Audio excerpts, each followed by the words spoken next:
Online জগতে ঝুঁকি কমাতে ইন্দোনেশিয়া সরকার ১৬ বছরের কম বয়সী শিশুদের জন্য সামাজিক যোগাযোগ মাধ্যম ব্যবহারে কঠোর নিষেধাজ্ঞা আরোপ করতে যাচ্ছে। এই যুগান্তকারী সিদ্ধান্তের মূল লক্ষ্য হল সাইবার বুলিং, অনলাইন আসক্তি এবং ক্ষতিকর কন্টেন্ট থেকে শিশু কিশোরদের সুরক্ষা নিশ্চিত করা। বিশ্বজুড়ে শিশুদের ইন্টারনেট ব্যবহার নিয়ন্ত্রণে চলমান বিতর্কে এক নতুন মাত্রা যোগ করতে যাচ্ছে পদক্ষেপটি। নতুন এই নীতিমালা অনুযায়ী উচ্চ ঝুঁকিপূর্ণ হিসেবে চিহ্নিত বিভিন্ন অনলাইন প্ল্যাটফর্মে শিশু কিশোরদের অ্যাকাউন্ট বন্ধ করে দেওয়া হবে। দেশটির যোগাযোগ ও ডিজিটাল বিষয়ক মন্ত্রী মুত্তাহাফিদ এই বিষয়টি নিশ্চিত করেছেন।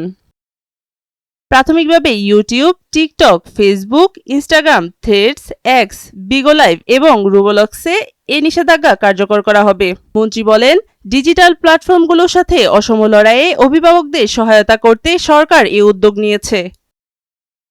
ইউনিসেফের এক প্রতিবেদনের তথ্য অনুযায়ী দেশটির প্রায় অর্ধেক শিশু কোনো না কোনোভাবে অনলাইনে অশ্লীল বা কুরুচিপূর্ণ কন্টেন্টের মুখোমুখি হচ্ছে। সরকারের এই সিদ্ধান্তকে অনেক কর্মজীবী অভিভাবক স্বাগত জানিয়েছেন। তাদের মতে শিশুদের অনলাইন কার্যক্রম সবসময় পর্যবেক্ষণ করা কঠিন হওয়ায় এই নিয়ম তাদের চিন্তাকে কিছুটা কমাবে। এছাড়া স্পেন, ফ্রান্স এবং যুক্তরাজ্য সহ আরও কয়েকটি দেশেও শিশুদের সামাজিক যোগাযোগ মাধ্যম ব্যবহারে সীমাবদ্ধতা আরোপের উদ্যোগ নেওয়া হয়েছে।